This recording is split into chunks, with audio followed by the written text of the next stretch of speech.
Millwall beat Everton 3-2.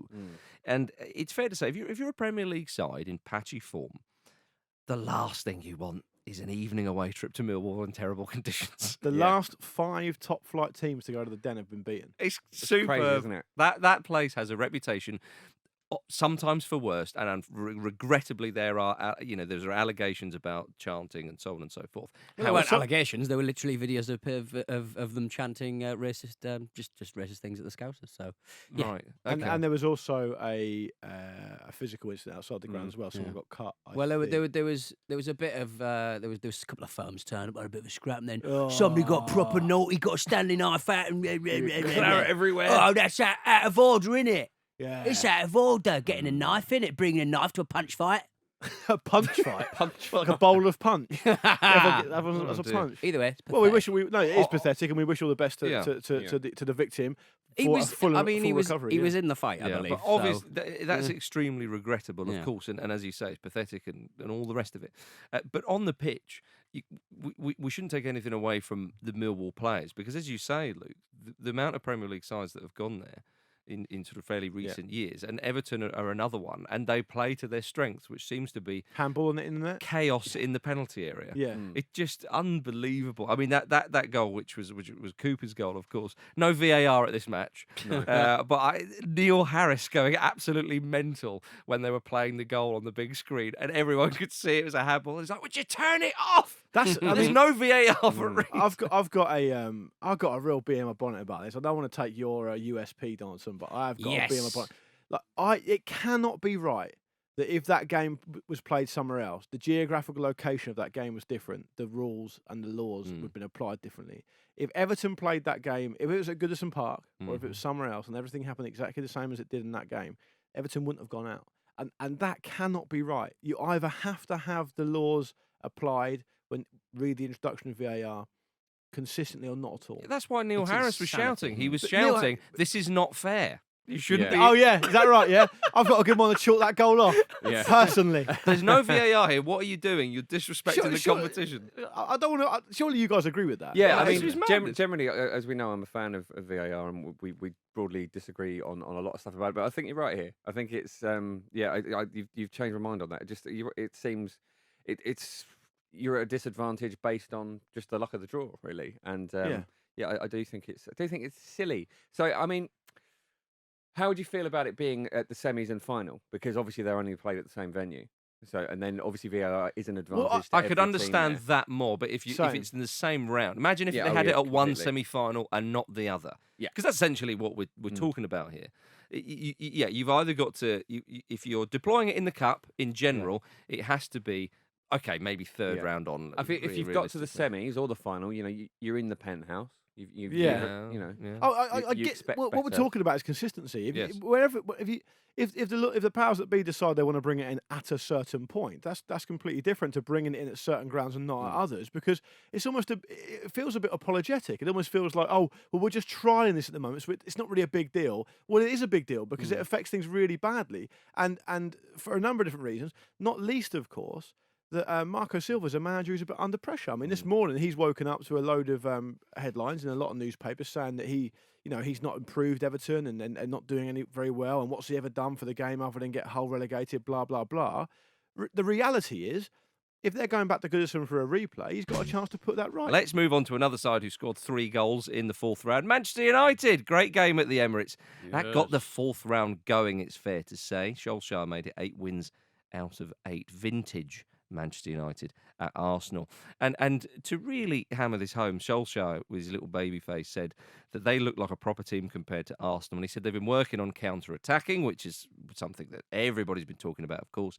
And then he gave a few examples, specifically Manchester United goals, obviously, because that's his side, away at Arsenal. And I did think, we said this on Thursday, and a lot of people, Arsenal will have the ball, Manchester United will counter-attack, and they won't care. And I just sort of think to myself, Arsenal will not learn. Like, it was so obvious how I Manchester United, and I know it's difficult. I know it's something maybe Iron Robbins cut inside and shot was obvious, but it was bloody hard to defend against. Yeah, well, it is, because if you look at the Chelsea game, Arsenal won that by pressing hard and putting a lot of effort in, and that is a more effective tactic for Arsenal than it is relying on their quite shaky defence sometimes. So I think they went for it in the way that they're likely to get the best out of the side, and they were just picked off. So I think, I kind of get why Emery's gone for it that way, because I don't know if you sort of invite pressure on the Man United side in this sort of form that's going to work either. Yeah, I agree. I think they played to their strengths. Arsenal. They rolled the dice. They knew their strengths were going forward, and they're at home. So I understand why they did that. Obviously, playing Lukaku out on the right, a lot's been made about that and how effective he was against the physicality of Kolasinac, and that worked really well for Solskjaer. Is Lukaku the new Dirk Kuyt? Well, it could well be. Do you know what I mean? Bloody expensive Dirk Kuyt. He was brilliant there. He was very good, and I really enjoyed him bringing Rashford and Martial on when the game was 2-1. Yes, saying, you know what, we're not going to sit back here and try and protect what we've got. We're going to give Arsenal something further to think about. Arsenal chase the game. Perhaps they're going to think twice about chasing it when they know we've got even more power on the break, which of course manifested itself in a goal from Martial. And there was a great dig from Solskjaer as well, where another dig towards Mourinho, where he said he's got selection problems because he's got so many good players. Yeah, but doesn't it feel like that at the moment? Like, because Mourinho's constantly talking about how Luke Shaw's not really a footballer, or I have to start Lukaku because he's the only option I've got, and then it's impossible to use this player and that player. But now you look at that team, and it looks like it's absolutely stuffed with talent, and there's goals coming from everywhere. Yeah, the stuff he was saying about Shaw, like, I've got to do all this thinking for him. I have to follow him up and down the touchline. I mean, he looks absolutely fine now. I mean, he played very well. I know Maitland-Niles isn't really a fullback, and he was up against him, but he did a pretty good job. The problem for Manchester United, though, is that they have Paul Pogba, and he's just clearly not a winner. Yeah, and he's clearly not very good, and he's an absolute. He's a World Cup winner. People in the media, I don't get it. I don't get why people still he'll never win your cups. Well, he literally will. It's because he costs so much money, and they want him to be a cross between Roy Keane and Cristiano Ronaldo for that money, and he's not that type of player, but he's judged as if he is. And also, there's probably another thing at play, which is obvious. Yes, yeah, that is quite. Well, yeah, his hair, his social media. But yeah, I thought it was a great win for United, and Solskjaer marches on, and the tactical changes he made for this Arsenal game showed that he's actually showed people like me, he shut me up, because all I said was, look, he's just picking quick players, and he's giving them confidence, and he's not Jose Mourinho. But now he's starting to show tactical changes, all that kind of stuff. Is it Mike more than a feeling? It could be. He's playing a part. Obviously, is this a much better team than he's ever had before? Though, to be fair, of course it is. It must be a bit easier for players to do the things. Who did he that have at Cardiff though? Exactly. You know what I mean? I'll tell you something. Mulder must be loving this. When he goes back there, they'll be flying up the league. Will he go back there? Yeah. Do you think there's a chance he'll get the job now? I mean, he's got to be in the hat if this carries on, right? If he wins every single game? If he wins every single game. It depends what happens when they draw or lose, doesn't it? And how they bounce back. If, Jim, if. I just can't believe this has happened. I love it. I said it was a free roll of the dice. Now it's becoming a real problem. But with every win, it mugs off Mourinho even more. The thing is, that's what I love about it. He could legitimately win everything. No, he could legitimately win his first 12 games in a row, because they've got Burnley at home next, Leicester away, Fulham away, then they're at home to PSG, which will obviously be a test. Yeah. But they're at home, and the one thing that you've got to say about Man United and the way Solskjaer's done things so far is it's easy to forget that United is synonymous with these massive nights in European football. And if he gets the atmosphere pumping, and they're full of confidence, and they've won 11 games in a row, and they're playing PSG at home. Oh, and he brings himself on the last 10 minutes. But you say all that, guys. You say all that. But the problem is they've got Paul Pogba. Yeah, and it all comes crashing down. He's like an anchor. Yeah. Weighing them down. Did you enjoy 10 minutes of injury time? I mean, that was strange, wasn't it? Treat. I understand why it was given. No, I didn't enjoy it because of all the injuries. It was a bad knee for Arsenal. You don't see 100 very often on the clock. No, you don't. I mean, Socrates is out for a month. That's a big loss because Shelny's face isn't as bad as was first thought. It's thought he had a broken jaw, which would have been so Arsenal and such bad luck for him, especially given the form he's been in since getting back. But apparently that won't be so long term, so that's good. But obviously, he's getting on. He's back from injury.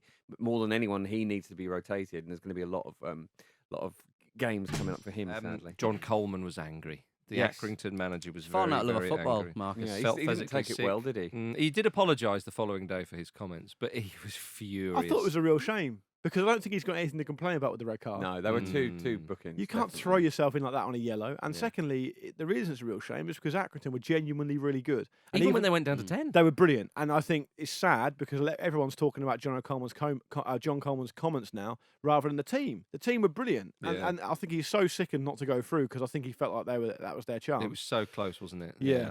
And they were great. When Accrington went down to 10 men, they gave such a good account of themselves. Martin Waghorn with a scrappy one. It really was. Derby will be very, very pleased and relieved to have gotten that one out the way. It's one of those games where the game starts and it's a bit of a scrappy affair, and the better side are thinking, just let's get this done and get out of here. Apparently, when Fulham went there in the cup, Hodgson turned up and looked at it and went, "Right, we're getting changed in the hotel up the road or something." Like Did that. he? You know, yeah. I think I can't remember. I think it was John Coleman himself, maybe, or a club representative was saying how they kind of pride it in being a bit of a place where people don't want to be. Exactly, yeah, and they kind of go, "Oh, blimey." Well, Frank Lampard said a similar thing. I thought Frank Lampard's comments after the game were quite interesting. He said he was really pleased to be a part of it. He loved it. Yeah. And he said it reminded him of a game Chelsea played against Scunthorpe in the Cup away. And they won 1-0.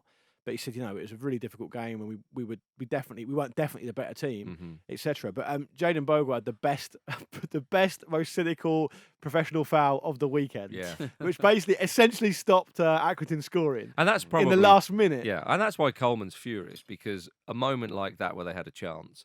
And a Derby player is just hauling him down, and then there was a free kick which the keeper well saved. It was so they were so close to getting a replay, or even get a win. Or ball drops to them in the box and so on. And I think that's why he's furious. It's kind of like that one's got away. What a chance it was. Will they be in a position in the fourth round of the cup and so on and so forth? And it just all got on top of him, I think, and it exploded in that rage. But with Frank Lampard, it was just. You're talking about his comments after the game, the way he handles himself. I've always liked Lampard as a player, but even the way he's conducted himself in the media. I'm reminded of in the 2010 World Cup when John Terry gave that interesting press conference, and then Lampard was pretty much wheeled out after to kind of tidy up that mess. He's very good in front of the cameras. And I really hope that, obviously I want to see more English managers do well because we're bereft of them, but I do think Lampard, he's got it about him. Yeah. I know that's a sort of an obvious thing to say, but not just necessarily because of his playing career and being an ex-pro and so on. I think he's if he can get the tactics right, if he can carry on learning and so on, I think he could go to the top. This boy will go to the very top, as Harry Redknapp once said about him. Yeah, well, he was sat there awkwardly. I get the feeling he'll come up short this season with Derby. I think they might they've had a good season so far. I think they'll carry on doing well. My feeling is they might just come up short, but then it's key what happens in the summer because Derby have gone through managers fairly quickly in recent years. Hope they stick with him because he's learning his trade, isn't he? But you're right, he cuts a pretty impressive figure, and he's got so much experience in the game as a player. I think he's well worth his weight. I think hopefully he'll go on to great things as a manager. And Accrington again, another team who aren't really doing much domestically in the league. Raising their game. They looked the better team. They were the better team in that game overall. Having said that, though, no teams won't want to play Derby. No. I mean, you see them. They've knocked out Southampton, Manchester United. Well, we should say Mourinho's Manchester United, shouldn't we? Maybe. Because it's a bit more, in case people think... It's a different flavour, isn't it? Yeah, it's a different flavour of Wamba. The Gas Leak United. All right, ladies and gentlemen, let's open the WhatsApp group. You got a little jingle for that, Pete? WhatsApp! For God's sake! Glad you could make it, everybody. She really sounds like Axl Rose, that full non-blonde singer. Yeah, a little bit. I think I probably said before, when I was a kid, she used to petrify me because her mouth was so big. Oh, really? She's got a big old mouth as, what's her name now? She writes a lot of songs now for other artists, doesn't she? She certainly very, does. very successful. I can't remember her name. Well, on the WhatsApp group, what were we talking about? Well, Alan Hardy, of course. That came up. We've already mentioned that. So. Alan Hardy, his list... Alan Softy. Yeah, his list of, Alan Sleepy. shall we say, indiscretions. I mean, he's one of these... it's actually sad. You can joke about it all we like, and obviously we have. Notts County are the oldest football league club in the country. Yeah. They're bottom of the football league at the moment. They could go out the football league for the first time in their history. Yeah. And Alan Hardy is one of these guys who is this owner who fancies himself as the big shot and the big swinging dick in the town and all that other stuff. Clearly. And some of the stuff he comes out with is outrageous. And Daniel Taylor in The Guardian wrote a really interesting piece about it, how it's been to the detriment of the club. Because Notts County used to have a pretty good relationship with Nottingham Forest. Quite a friendly rivalry. And Nottingham Forest would regularly loan out players to Notts County, and they have done up until very recently. Right. But because of Alan Hardy's comments, they've now started loaning players to the other Nottingham team, Mansfield Town, instead, which is essentially massively cost Notts County. So it's a great example of a chairman being hugely detrimental to the on-field activity of a team. And this is a team who's been around for 150 odd years. It's a disgrace. It's a disgrace. So, joking aside, I know this is the humorous part of the show, but I wanted to get that out there because I want Notts County fans to know that we stand alongside them. Very much so, and we disapprove of Alan's Hardy. Yes. Okay. Him doing the old Ian Botham. Disagree with that. I was hacked. Let's go down under. Let's go down under. Not again. We just Not done again. that. Oh, sorry. I'm not talking about Alan's Hardy again. I'm talking about Brisbane Roar.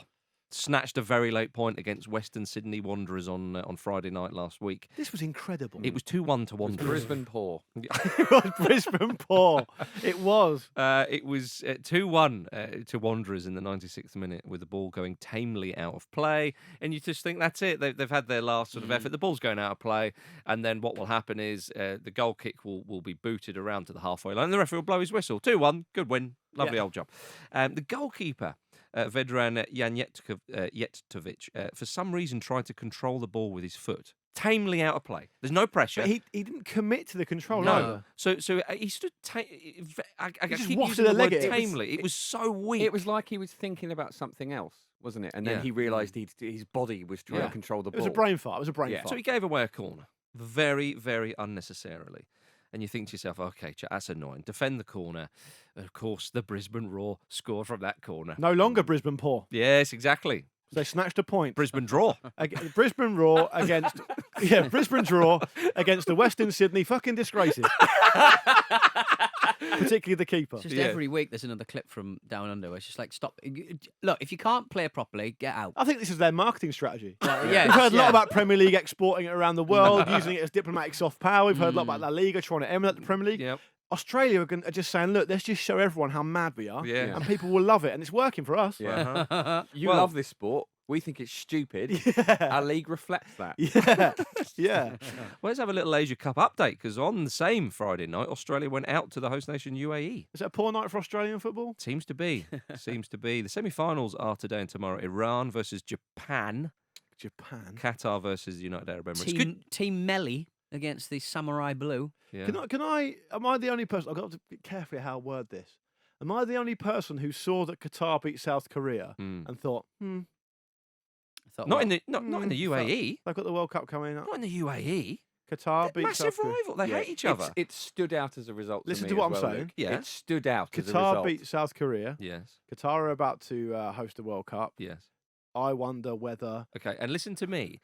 The UAE and Qatar don't get on at all. And so the host nation is the UAE. So I think it's unlikely, and we'll leave it there. That assumes that the host nation have got anything to do with it, which I haven't. I'm talking about FIFA here. I'm talking about the corridors of power here, not the host nations of power. The corridors of power. All right? Congratulations to Qatar on an entirely legitimate result. I didn't mean to bring it up. I shouldn't have said anything. Good for them. Good for Spurs fans because Son's come back. Good for the Premier League. He's an exciting player. South Korea are out, surprisingly. Son will be coming home earlier than expected. In fact, he's already home, I believe, but he did say after the match he felt absolutely exhausted and completely drained, so it might be a week or two before returning to action. Exhausted. Well, you're not have to do national service because you did so well. Yeah. Maybe they'll make him do it because they did so badly this time. Yeah. It's back on the table, son. Rescinded.